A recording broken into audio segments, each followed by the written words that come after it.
नमस्कार, Sunday special में आपका स्वागत है। मैं हूं कृष्णा अवतार दत्त। संडे स्पेशल में आज हम बात करेंगे 10 सालों से चर्चा में रहे मुद्दे वन नेशन वन इलेक्शन की। आखिर क्यों चाहती है मोदी सरकार वन इलेक्शन? क्या विपक्षी दल इसे रोक पाएंगे? और इसके फायदे और खामियां क्या क्या हो सकती हैं? लेकिन सबसे पहले एक नजर इसके इतिहास पर। दरअसल आजाद भारत का पहला चुनाव 1951-52 में हुआ था। उस वक्त लोकसभा और राज्यों की विधानसभा के चुनाव एक साथ होते थे। 1957, 1962 और 1967 तक ये परंपरा जारी रही, लेकिन 1969 में बिहार के मुख्यमंत्री भोला पासवान शास्त्री की सरकार दल बदल के चलते अल्पमत में आ गई और विधानसभा भंग हो गई। 1970 में इंदिरा गांधी ने लोकसभा चुनाव भी 11 महीने पहले करा दिए, जिसके चलते राज्य और केंद्र के चुनाव आगे पीछे हो गए। लेकिन अब 2029 में यह परंपरा फिर से शुरू हो सकती है, क्योंकि रिपोर्ट्स के मुताबिक मोदी कैबिनेट ने एक देश एक चुनाव लागू करने के विधेयक को मंजूरी दे दी है और अगले हफ्ते यह बिल संसद में पेश हो सकता है। मगर तमाम विपक्षी नेता इसके ऊपर सवाल उठा रहे हैं। सबसे पहले मैं आपकी जानकारी के लिए बता दूं कि वन नेशन वन इलेक्शन है क्या। अभी भारत में फिलहाल राज्यों के विधानसभा और देश के लोकसभा चुनाव अलग अलग समय पर होते हैं। वन नेशन वन इलेक्शन का मतलब है कि पूरे देश में एक साथ ही लोकसभा, विधानसभाओं और निकाय के चुनाव होना। यानी मतदाता लोकसभा और राज्य विधानसभाओं के सदस्यों को चुनने के लिए एक ही दिन, एक ही समय पर अपना वोट डालेंगे और एक ही दिन स्थानीय निकाय के चुनाव भी आयोजित किए जाएंगे। वैसे तो ये मुद्दा कोई नया नहीं है, क्योंकि मई 2014 में मोदी सरकार आने के बाद वन इलेक्शन पर चर्चा शुरू हुई। फिर दिसंबर 2015 में लॉ कमीशन ने कहा कि एक साथ चुनाव करने से काफी पैसों की बचत हो सकती है, जिसके बावजूद जून 2019 में पीएम मोदी ने पहली बार औपचारिक तौर पर सभी पार्टियों के साथ इस मसले पर विचार विमर्श के लिए बैठक बुलाई और फिर तकरीबन 1.5 साल बाद नवंबर 2020 में पीएम मोदी ने एक सम्मेलन में वन नेशन वन इलेक्शन को भारत की जरूरत बताया, जिसके चलते भारत सरकार ने सितंबर 2023 को पूर्व राष्ट्रपति रामनाथ कोविंद की अध्यक्षता में वन नेशन वन इलेक्शन पर एक कमेटी बनाई, जिस कमेटी ने मार्च 2024 में राष्ट्रपति द्रौपदी मुर्मू को 18,628 पन्नों की एक रिपोर्ट जारी की। अब 6 महीने बाद ही केंद्रीय मंत्री अश्विनी वैष्णव ने कहा कि पहले फेज में लोकसभा और विधानसभा चुनाव साथ में होंगे और इसके 100 दिन के अंदर ही निकाय चुनाव भी साथ में ही कराए जाएंगे। अब फिलहाल दिसंबर 2024 में कैबिनेट ने इस बिल को पास कर दिया है, तो हो सकता है कि अब ये बिल संसद में पास होने के लिए भेजा जाए। अब सबसे पहला सवाल तो यही है कि 18,626 पन्नों की इस रिपोर्ट में आखिर क्या लिखा है। तो इस रिपोर्ट में कुछ सुझाव हैं जो वन नेशन वन इलेक्शन के रास्ते में मील का पत्थर साबित हो सकते हैं। पहला सुझाव है कि सभी राज्य विधानसभाओं का कार्यकाल अगले लोकसभा चुनाव यानी कि 2029 तक बढ़ा दिया जाना चाहिए। दूसरा सुझाव है कि हंग असेंबली, यानी कि जहां किसी को बहुमत नहीं है, नो कॉन्फिडेंस मोशन के बाद बाकी 5 साल के कार्यकाल के लिए नए सिरे से चुनाव कराए जा सकते हैं। अब तीसरा सुझाव है कि पहले फेज में लोकसभा विधानसभा चुनाव एक साथ कराए जा सकते हैं। उसके बाद दूसरे फेज में 100 दिनों के भीतर लोकल बॉडी के इलेक्शन भी कराए जा सकते हैं।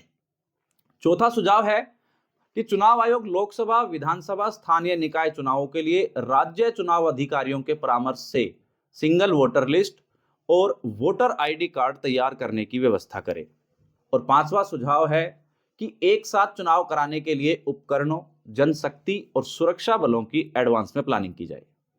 अब जैसा कि इस बिल को कैबिनेट की मंजूरी मिल गई है, तो इसकी आगे की प्रक्रिया क्या होगी?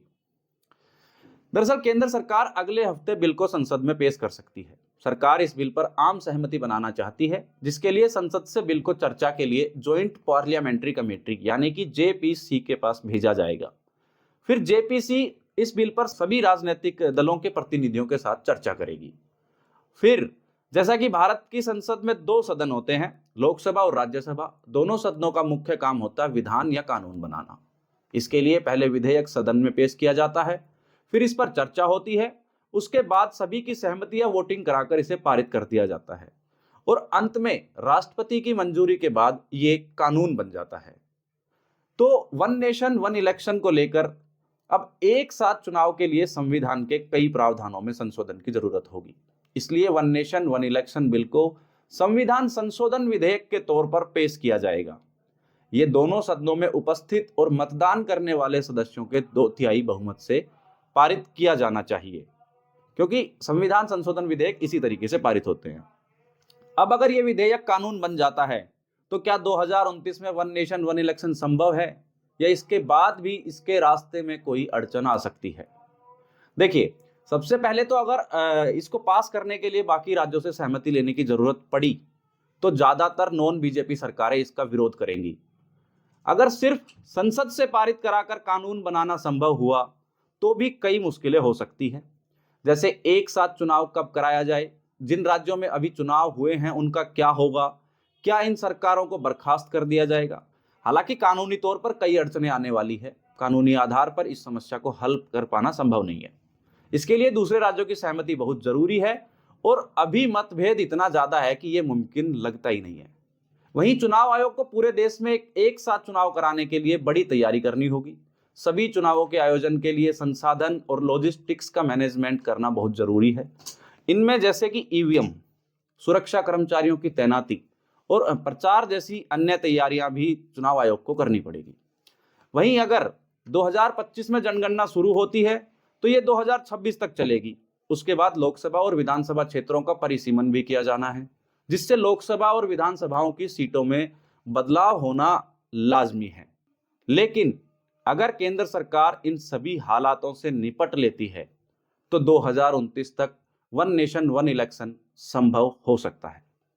अब जैसा कि वन नेशन वन इलेक्शन लागू करना है तो मुश्किल, लेकिन इसके बावजूद भी मोदी सरकार इसे क्यों लाना चाहती है?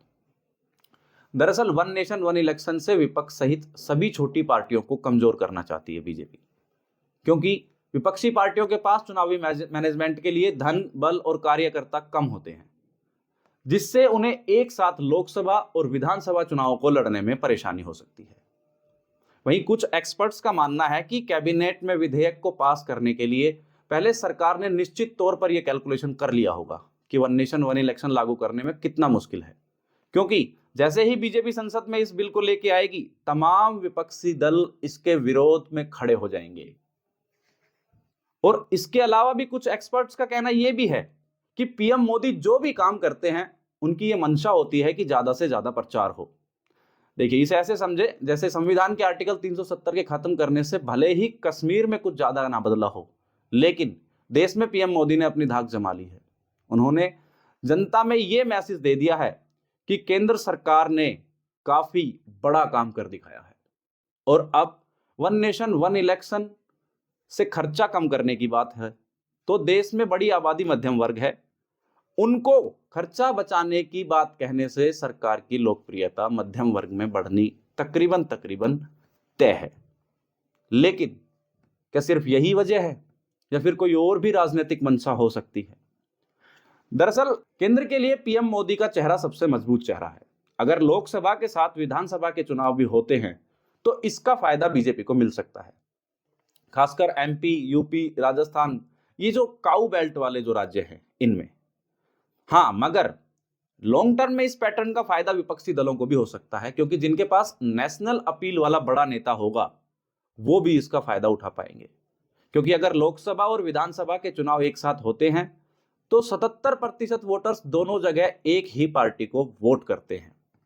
लेकिन अगर लोकसभा और विधानसभा के चुनाव में 6 महीने का अंतर होता है तो एक ही पार्टी को वोट देने की संभावना 77% से घटकर 61% रह जाती है।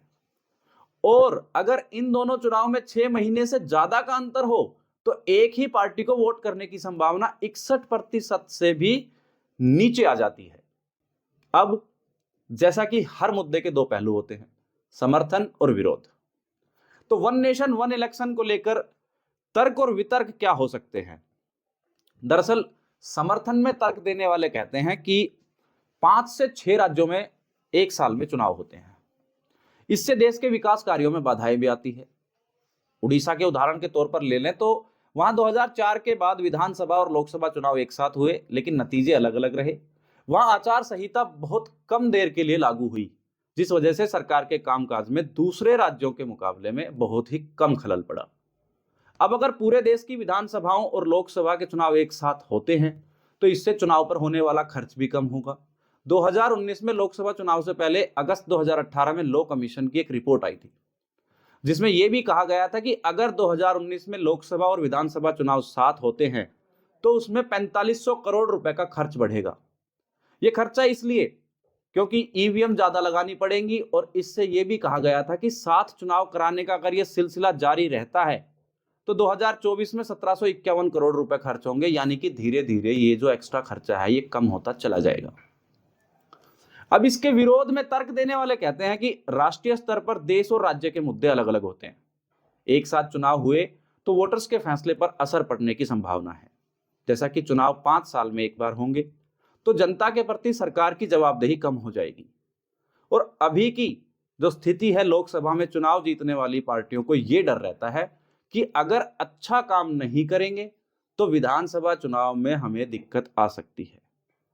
वहीं अगर लोकसभा 5 साल से पहले ही भंग कर दी गई तो क्या होगा, क्योंकि अभी तक लोकसभा 6 बार 5 साल से पहले ही भंग की गई है, जबकि एक बार इसका कार्यकाल 10 महीने के लिए बढ़ाया भी गया था।